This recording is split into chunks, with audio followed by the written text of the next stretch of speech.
Hey, welcome to another episode of Moments with Nderru podcast. I truly appreciate you for tuning in wherever you are tuning in from. For those who have been listening on your preferred audio platform, thank you. But now you can also catch it on YouTube. So let's dive into today's conversation. Today's guest is a visionary leader with a passion for personal branding and authentic connections. As CEO and co founder of the ExV Agency, her creative approach to campaigns for individuals and businesses is disrupting the PR and content production industry.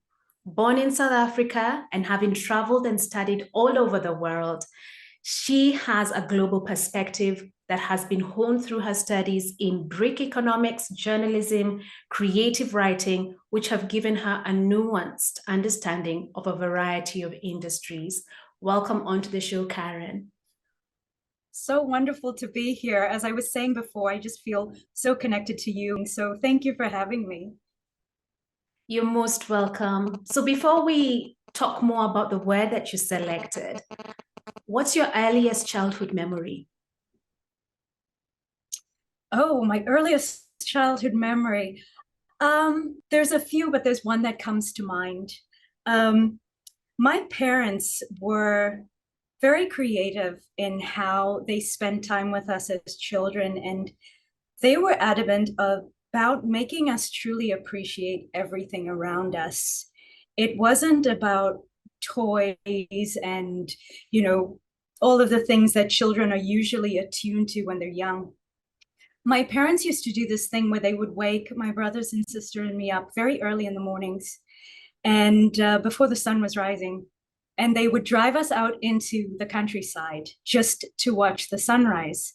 And one of the most beautiful memories I have is every time I smell coffee brewing, I think about it because my mom always used to make this flask of coffee and she would pack some snacks for us and juices. And we would all just kind of pile into the back seat of my father's car and we would drive out into the middle of nowhere and basically just watch the sunrise over the veldt.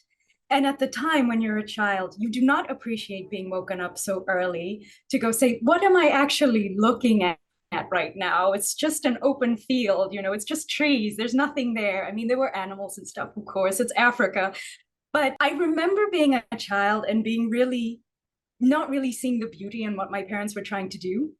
And I look back on those moments now with such fondness and with such love because it gave me this thing that I carry with me all the time, which is such a deep appreciation for even the smallest things.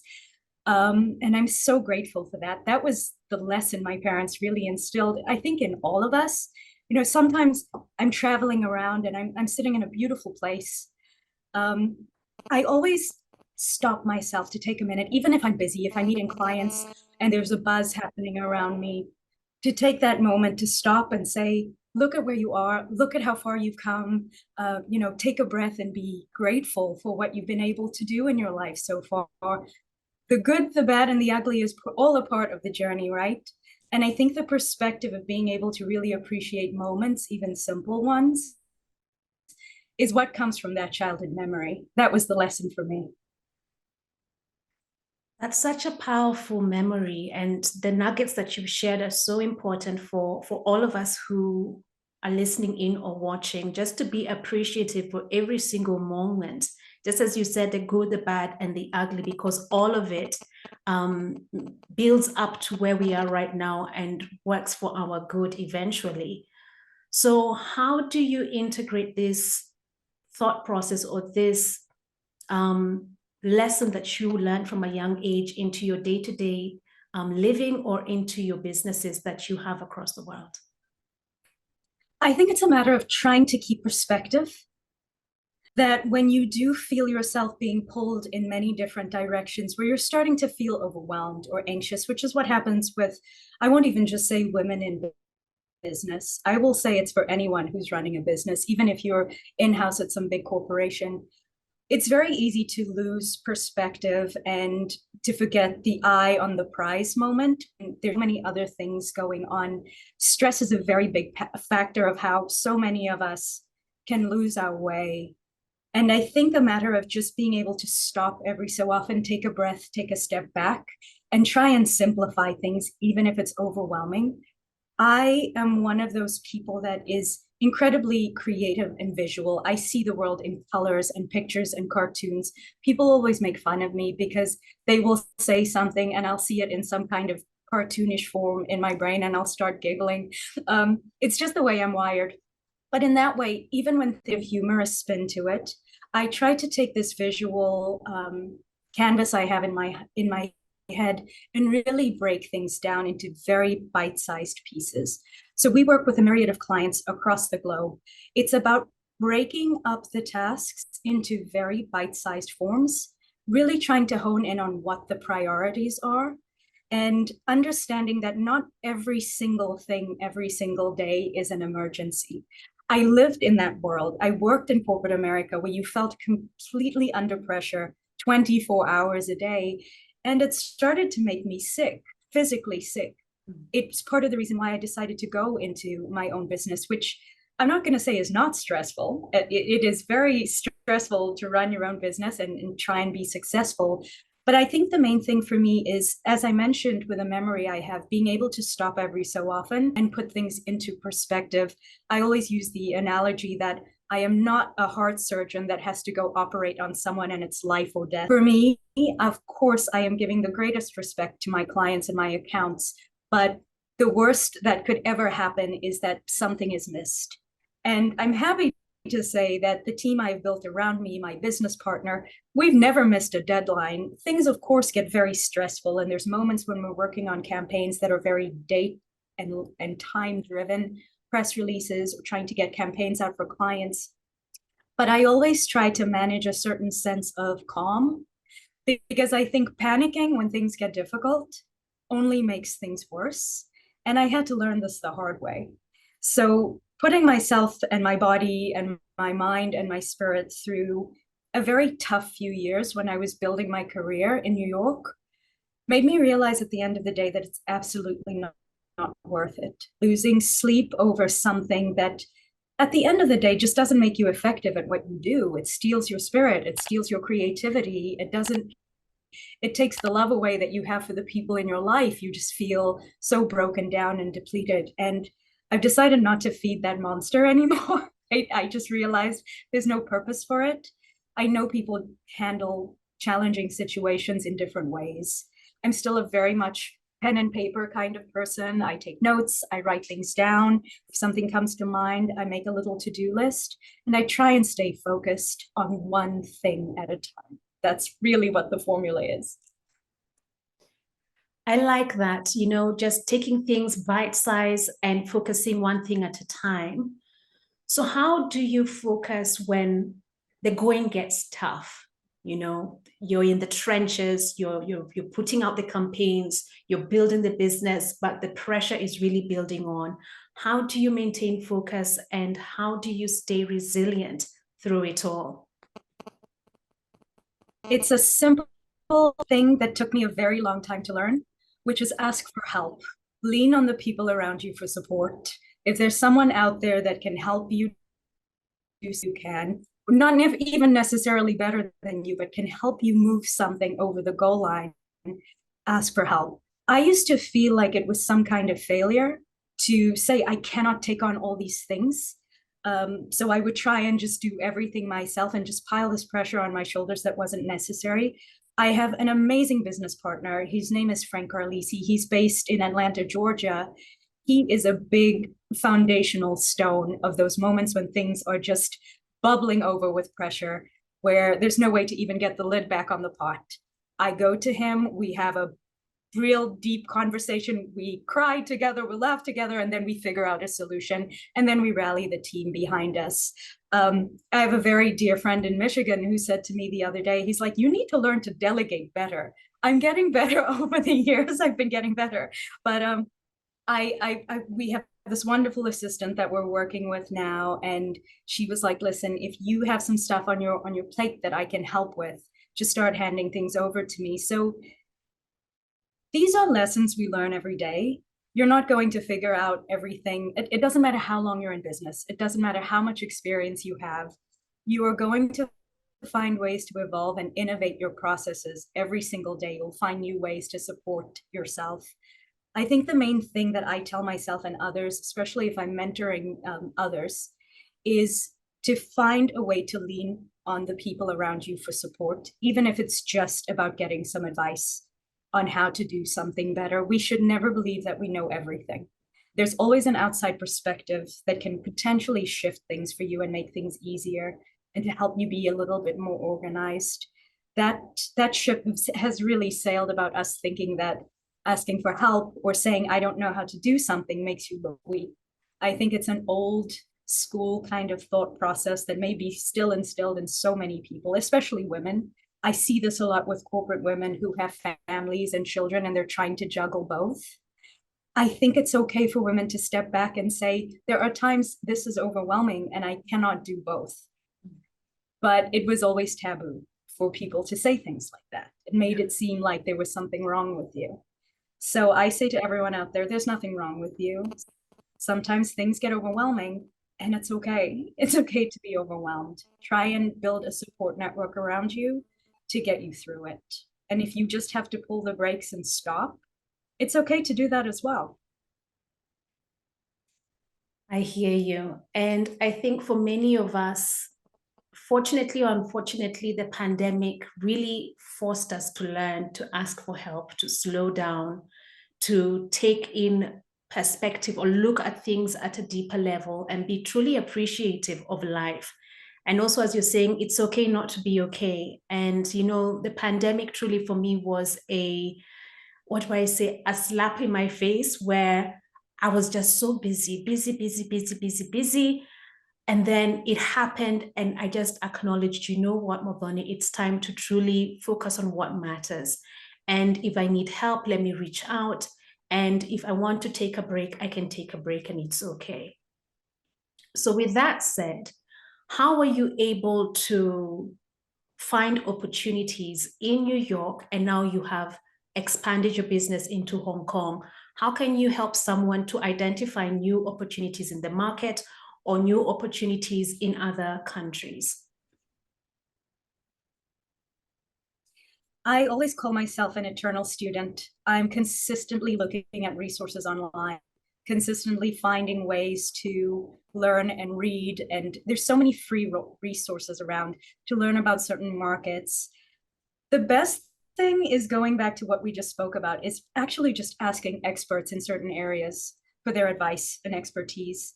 Don't be afraid to align yourself with someone, or even just sending a cordial note to someone on LinkedIn and say, I see you're an expert in this particular area in London.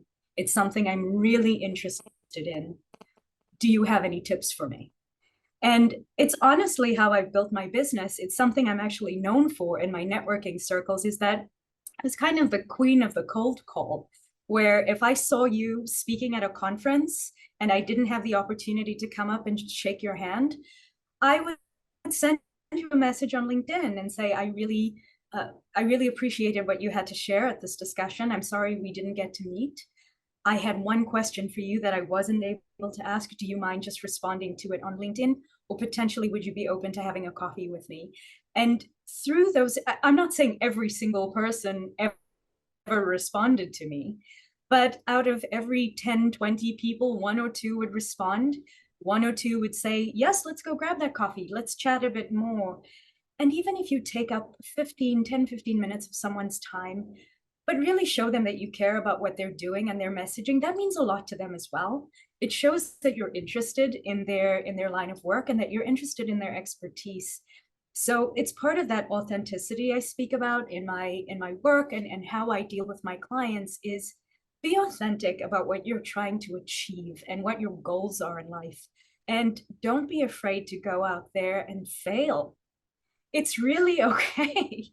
You know, for every person that says no to you, eventually there's going to be someone who will say yes. And if you are getting consistent no's to try and learn a new market or a new business structure, maybe you have to rephrase your question. Maybe you need to go back to a drawing board and potentially take a little course and learn a bit more about the etiquette in a certain country and how people interact with each other. Sometimes it's a cultural thing that you're missing. and you're trying to be, you think you know about a certain topic, but culturally you're not connecting with the people on a certain level. So being able to find the humility to say, I don't know, something, can you tell me how to do this? That's how I have moved forward in my career. I work with people who are UN ambassadors, they're ambassadors for etiquette and how to deal with people from, office workers to politicians from around the world. And I will always say, I'm dealing with someone in this particular country. How do I address my email to them? What do I call them? How do I be respectful? How do I end my email? And I don't think about the fact that people say, oh my goodness, you're the CEO of a global company. How don't you know this? That doesn't matter. Sometimes we're so hindered about what other people might think that it stops us from actually learning something.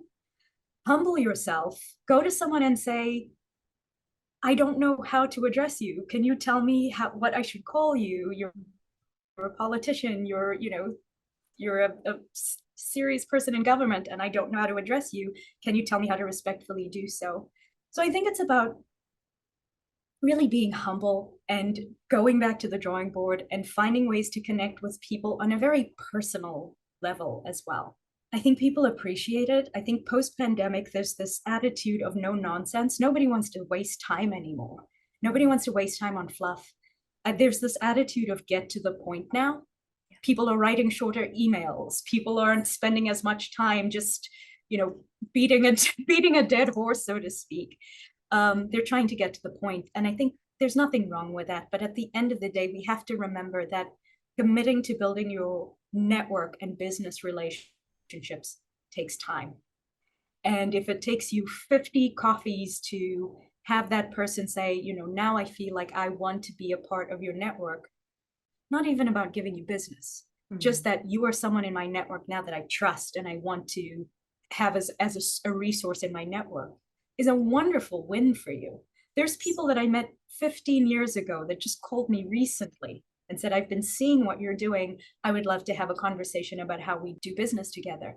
And if I had given up on that person because they weren't giving me business right away, I would have missed the point of what this journey is all about. Yes. That is amazing. Honestly, 15 years, and then they reach out. For someone, they'll be like, you know what, it's never that serious. But I really like what you've said. It's just, even if someone just includes you in your network or in their network, that's a win. And sometimes we overthink what a win is, when essentially it's just being within a network where someone knows that you do X, Y, and Z and you're top of mind.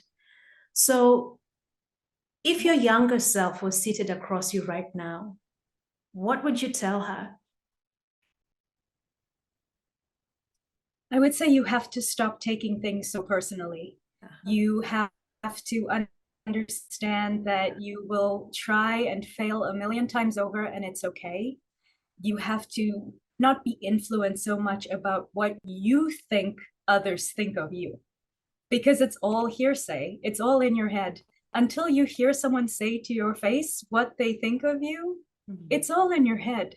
And I think I spent so many years limiting myself because of what I thought others might say. I might have been afraid to approach you at an event because I thought, oh, here's an international woman with this wonderful podcast platform. She's out of my league. I cannot go speak to her. I'm too junior to go speak to her. There's those moments I think back on and I think to myself, if I had just had that little bit of confidence to understand that I didn't need to know everything in that moment. I didn't need to have 37, 50, 100 years worth of experience to go speak to someone and connect with someone. I just needed to be myself and go ask that question. And even if that person rejected me in the moment or said they didn't have time, there's billions of other people on the planet that I could connect with and speak with. So I think being able to tell myself and others that it's okay in those moments to feel a little nervous and afraid. I mean, I ran a very successful, my partner and I, live events business. And then the pandemic hit, which completely depleted our company. But a big part of what I used to do was bring people together to network. I would have discussions, I would moderate panels, and that is what we did. It was the core of our business. And nobody would believe me saying this, but it is the absolute truth. At the end of the day, I really am an introvert. But I have had to push myself out of these comfort zones because I was a woman living in so many different countries where I had to find a way to build a network. And the only way to do that was to connect with others. And so I think I would tell my younger self to not overthink things and to continue to push myself out of my comfort zone. Within reason, of course, Yeah. Within not hurting myself in any way. True. I hear you. No overthinking. It's okay to push beyond your current level. And if you want to grow, growth doesn't happen within your comfort zone. I totally relate with that and resonate with that. So we're going to switch gears a little bit, and I'm going to ask you random questions. No overthinking. Okay. So the first one is, when do you feel the most in control? I think just at the end of finishing a successful campaign for a client or a win for a client. If a client comes to me for visibility or something, or PR, and to my team and says, I really would love to get on stage, that's what I really want to do. I want to speak to other people. And that moment where our team is able to get that person to achieve their goals, I think that's the moment I feel most in control. Understand that I have chosen a career path that I love and that I enjoy and that I'm good at. That's that moment where it all kind of sinks in and I feel happy about what I'm doing and in control. Leading up to that moment, maybe not. I like that. If you could have 10 hobbies or one passion, what would it be? Writing. Just being able to writing people's stories, helping people find ways to tell their stories through my writing. That's what I enjoy most. Love it. And if you could interview someone famous, alive or passed away, who would you choose? This changes every single day. Sometimes it's a major figure. Sometimes it's someone who I just read a book. I have just finished a memoir of an actor who was on SNL, Saturday Night Live. Her name is Molly Shannon, and she's a comedian and an actor. But her book really transformed the way I actually look at myself and my business, which is interesting. Her life story is all about resiliency. And it's a big word for me in my life. And so being able to read something that was really took me by surprise. I thought it was about this comedian's rise to fame, but it was so much more than that. I really resonated with her struggles and her story and how honest she was. So my dream right now would be to sit down with her, have a cup of coffee, and just interview her and pick her brain about this journey she's had. She has become a woman that I so admire, that she's my person this month. If you ask me next month, it might be someone else. Right. Also for me, it keeps changing. Tomorrow it'll be somebody else. The next month it'll be somebody else. So I hear you.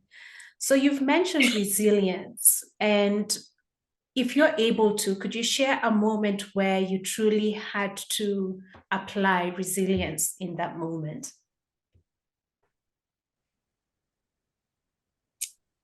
My partner and I had just completed a large in-person event in New York City at a very famous venue. It was over 600 people that attended, and that was in January of 2020. We had gotten this opportunity to do this event all around the country with this very, very big national tour. And it was the moment where my business, our business, would have changed. It would have changed everything for us. And as we were gearing up to plan this national tour, the pandemic hit and nobody was allowed to meet in person anymore. So this completely fell through. And within the pandemic, we had to pivot our entire business structure.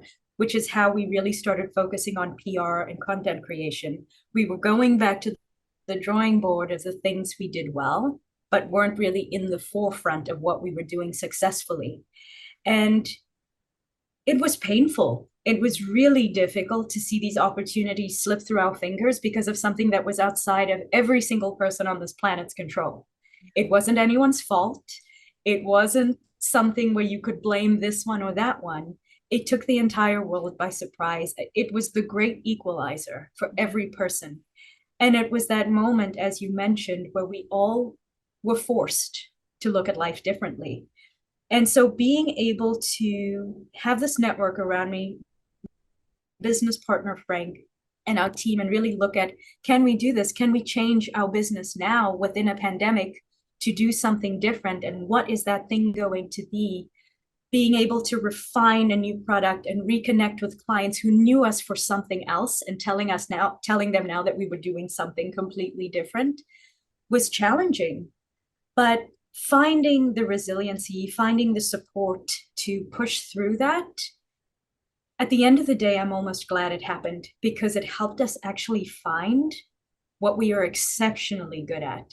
Events are still a part of our business, but it's a smaller part of our business now. So it was almost in a way that this happened as a way for us to find what our true talents really were as a company and what would have helped us grow and scale as quickly as we could. So it was hard to find resilience during that time, but thank goodness we did. And it's what has gotten us to this point by just consistently, because we were passionate about it, because we loved the business so much, because we had the support of our clients and we were honest with them about what was going on, we were able to maintain those connections and relationships so that when we did come through with a different kind of company, they knew who we were. They knew that they could trust us and that they were in good hands. And so because of the authenticity around our business, because of the resiliency we had, it helped us build and grow globally as we have now. Thank you so much for sharing that. I think many of us, the pandemic really made us dig in deep and figure out what we are exceptionally good at. And for those who still haven't found what they're exceptionally good at, it's okay. As Karen has mentioned throughout this conversation, break it down into bite sizes and just focus on the little things and take it one step at a time. And eventually you will figure out what you are exceptionally good at. And if you still can't figure out, ask for help. There's nothing wrong to ask for help. So Karen, I want to appreciate you. Thank you so much for coming on to the show. Thank you for having me on the show. I am so glad we made this connection. We met under very interesting circumstances where you were supporting some of the clients in our organization, but the fact that we were able to connect beyond that and build a relationship and a friendship, I know you'll be in my life for a very long time. So thank you for that. Well, thank you so much. So dear listeners, whatever you've picked up from this conversation, just know you are able to do whatever you purpose to do. And you take it one day at a time. And it's okay to fail, but just keep showing up in whatever sphere of influence you are in. So until the next episode, continue being brave.